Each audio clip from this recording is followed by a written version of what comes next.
नमो नारायण, राधे राधे, जय माता दी। अब हम भगवती पराम्बा जगदम्बा की दुर्गा सप्तशती के विषय में चर्चा करते हैं। यह दुर्गा सप्तशती मार्कंडेय ऋषि द्वारा प्राभूत किया गया है। इस विषय में इसका जो प्रथम चरित्र है, ये प्रथम चरित्र के विषय में चर्चा करते हैं। इसके ऋषि ब्रह्मा हैं, ब्रह्मा ने बनाया है। महाकाली माता इसकी देवता है। इसके छंद गायत्री छंद हैं। नंदा शक्ति है, रक्तंध का बीज है, अग्नि तत्व है और ऋग्वेद का स्वरूप है।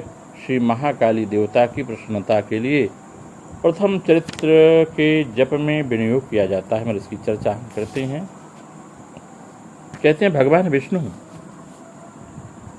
के सो जाने पर मधु और कैटभ को मारने के लिए कमल जन्मा ब्रह्मा जी ने जिनका स्तवन किया था, उस महादेवी का हम सब प्रणाम करते हैं।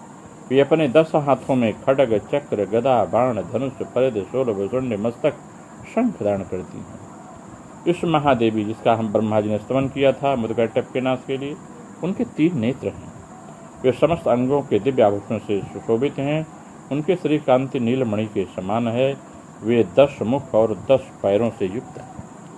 ऐसी माँ भगवती पराम्बा हैं। मार्कंडेय जी प्रश्न कर देते हैं। मार्कंडेय ने कहा, सूर्य के पुत्र श्रावणी जो 8वें मनु कहे जाते हैं, उनकी उत्पत्ति की उस कथा में आपसे विश्वास करता हूँ। ये 28वां संवत्सर चल रहा है, 8वें मनु की चर्चा है। कहते हैं, सुनो, सूर्य कुमार महाभाग श्रावणी भगवती महामाया की कृपा से जिस प्रकार मनमंत्र के स्वामी हुए, मैं आज वही प्रसंग आपके बीच कहता हूँ। ये जो पहला अध्याय है महाकाली का, उसकी हम आपसे चर्चा करते हैं। कहते एक बार की बात है, पूर्व काल की बात है। स्वारोचित मनवंतर में सुरथ नाम के एक राजा थे, जो चैत्र वंश में उत्पन्न हुए थे। उनका समस्त पृथ्वी पर अधिकार था। वे प्रजा का और अपने औरस पुत्रों की भांति धर्म पूर्वक पालन करते थे। औरस पुत्र माने जो सगे पुत्र, जो पिता को कल्याण प्रदान करे, आनंद प्रदान करे, सेवा करे, औरस पुत्र कहलाता है। तो अभी उस समय कोला विध्वंसी नाम के क्षत्रिय उनके शत्रु हो गए। राजा सुरथ की दंड नीति बड़ी प्रबल थी। उनका शत्रुओं के साथ संग्राम हुआ। यद्यपि कोला विध्वंसी संख्या में कम थे, तो भी राजा सुरथ युद्ध में उनसे हार गए। तब युद्धभूमि से अपने नगर को लौट आए और केवल अपने देश के राजा होकर रहने लगे।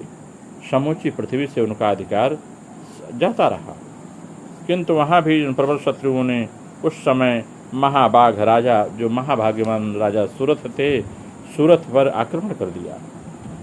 जब सूरथ पर आक्रमण हो गया तो राजा का बल क्षीण हो गया। इसलिए उनके दुष्ट, बलवान और दुरात्मा मंत्रियों ने वहाँ उनकी राजधानी में भी राजकीय सेना और खजाने को हथिया लिया। सूरथ नाम के राजा का प्रभुत्व नष्ट हो चुका था। इसलिए वे शिकार के बहाने घोड़े पर सवार हो वहाँ से अकेले ही घने जंगल में चल पड़े।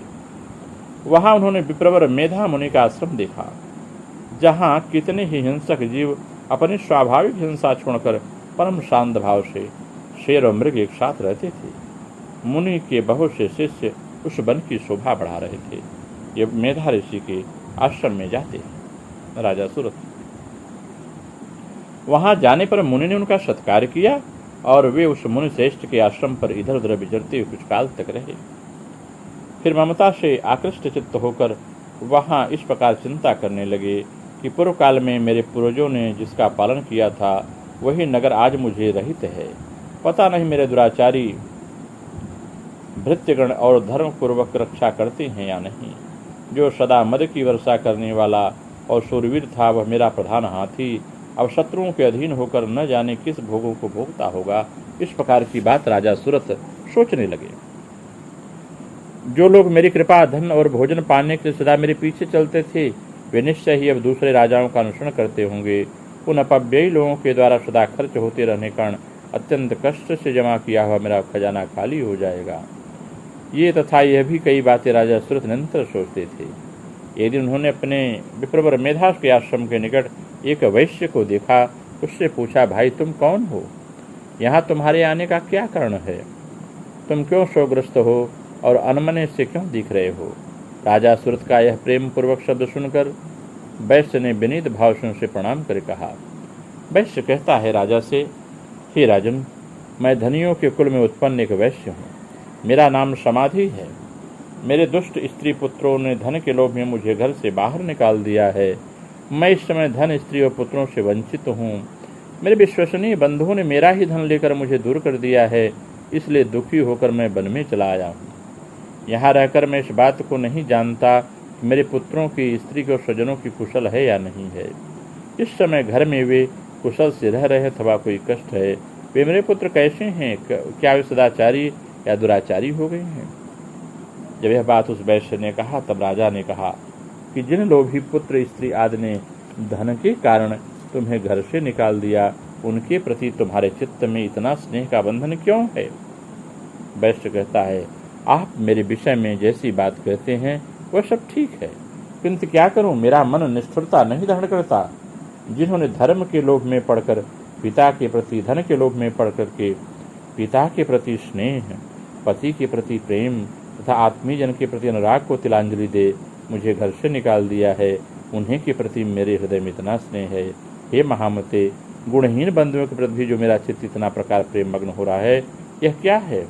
इस बात को मैं जानकर भी नहीं जान पाता, इसे मैं लंबी सांसें ले रहा हूँ। मेरा हृदय अत्यंत दुखित हो रहा है।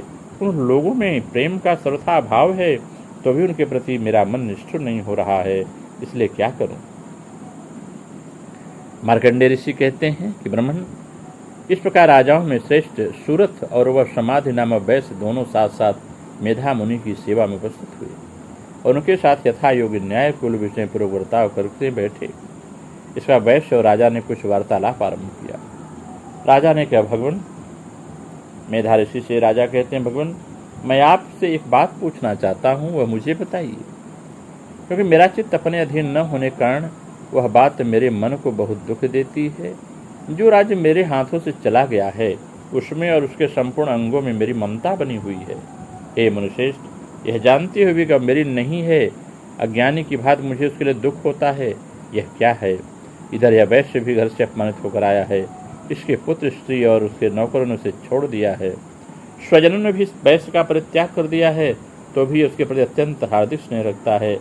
इस प्रकार यह तथा मैं दोनों बहुत दुखी हैं। जिसमें प्रत्यक्ष देखा गया है, उस विषय के लिए हमारे मन में ममता जनित आकर्षण पैदा हो रहा है। हे महाभाग, हम दोनों समझदार हैं, तो भी हम में जो मोह पैदा हुआ वह क्या है? विवेक शून्य पुरुष की भांति मुझ में और इसमें भी यह मूढ़ता प्रत्यक्ष दिखाई देती है। यह बात जब मेधा ऋषि ने सुना तो कहने लगे, हे महाभाग, विषय मार्ग का ज्ञान सब जीवों को है, इसी प्रकार विषय भी सबके लिए अलग अलग हैं।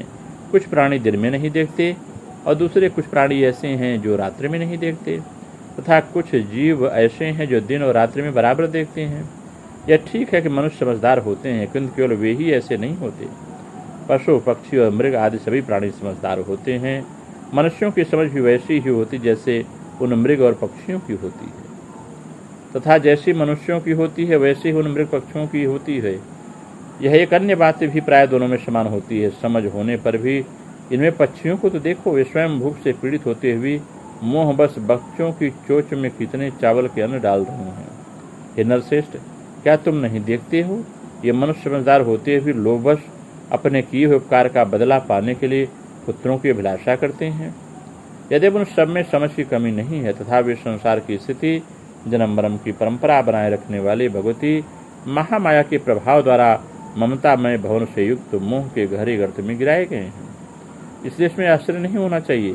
जगदीश्वर भगवान विष्णु की योग निद्रा रूपा जो भगवती महामाया है, उन्हीं से यह जगत मोहित हो रहा है। यह भगवती महामाया देवी ज्ञानियों के चित्त को बलपूर्वक खींचकर मोह में डाल देती हैं।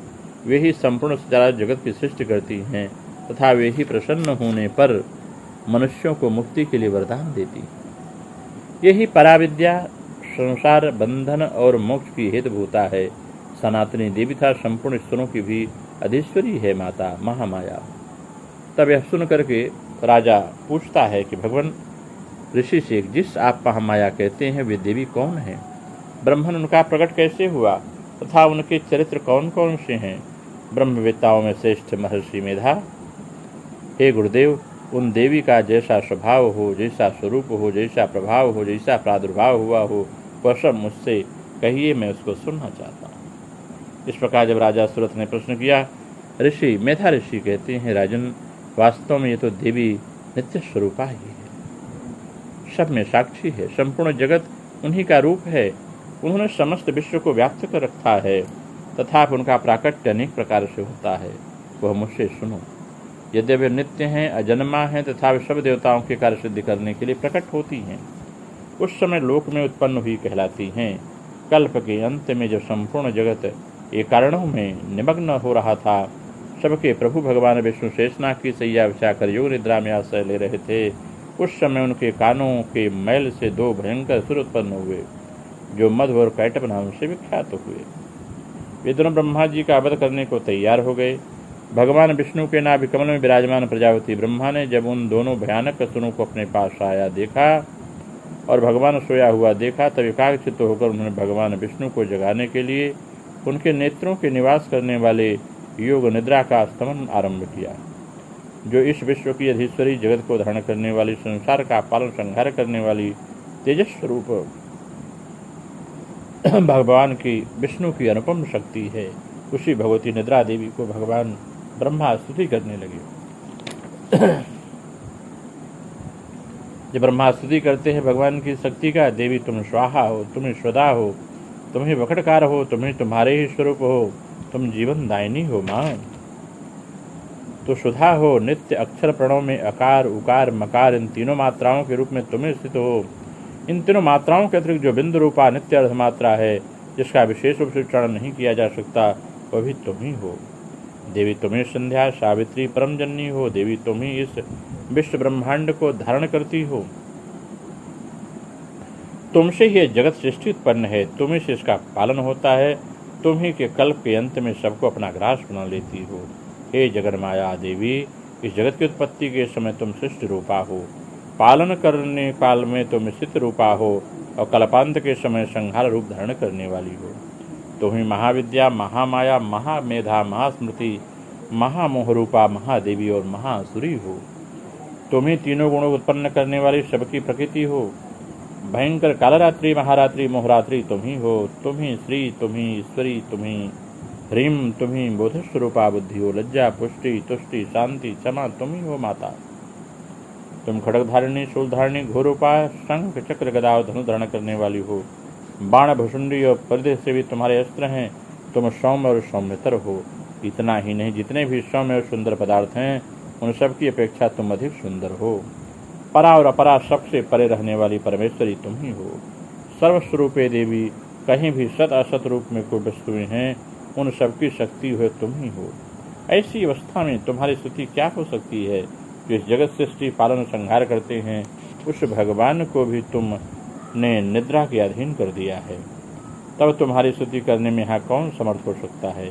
मुझको भगवान शंकर को तथा भगवान विष्णु को भी तुमने ही शरीर धारण कराया है, तथा तुम्हारी स्तुति करने की शक्ति किसमें है। देवी, तुम तो अपने उस उदार प्रभाव की प्रशंसित हो। ये जो दोनों दुर्धर्ष असुर मधु और कैटभ हैं, इनको मोह में डाल दो और जगदीश्वर भगवान विष्णु को शीघ्र ही जगा दो। साथ ही इनके भीतर इस दोनों महान असुरों को मार डालने की बुद्धि उत्पन्न कर दो।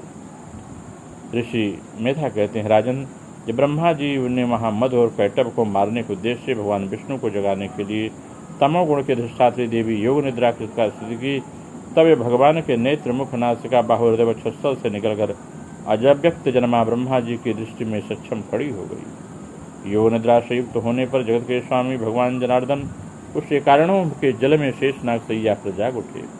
फिर उन्होंने दोनों असुरों को देखा। वे दुरात्म मधु और कैटभ अत्यंत बलवान था, पराक्रमी थे और क्रोध से लाल आंखें किए ब्रह्मा जी को खा जाने के लिए उद्योग कर रहे थे।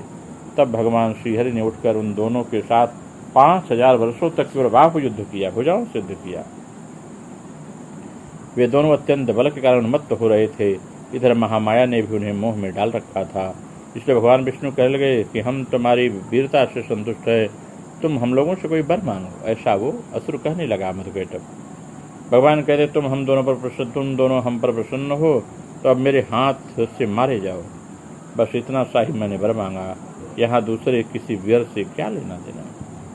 ऋषि कहते, प्रकार धोखे में आ जाने पर जब उन्होंने संपूर्ण जगत में जल ही जल देखा, तब कमलनयन भगवान ने वहाँ जहाँ पृथ्वी जल में डूबी हुई न हो, वहाँ स्थान सूखा हो, वहीं हमारा वध करो।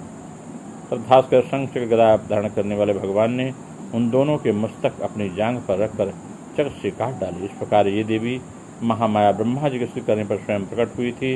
अतः पुनः तुमसे उनके प्रभाव का वर्णन करता हूँ। शुभ। आगे माता की और चर्चा करते हैं ऋषिगण। इसकी चर्चा अगले अध्याय में, दूसरे अध्याय में करेंगे। नमो नारायण।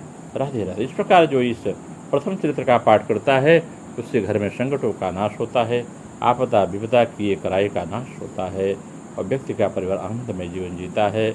नमो नारायण। राधे राधे।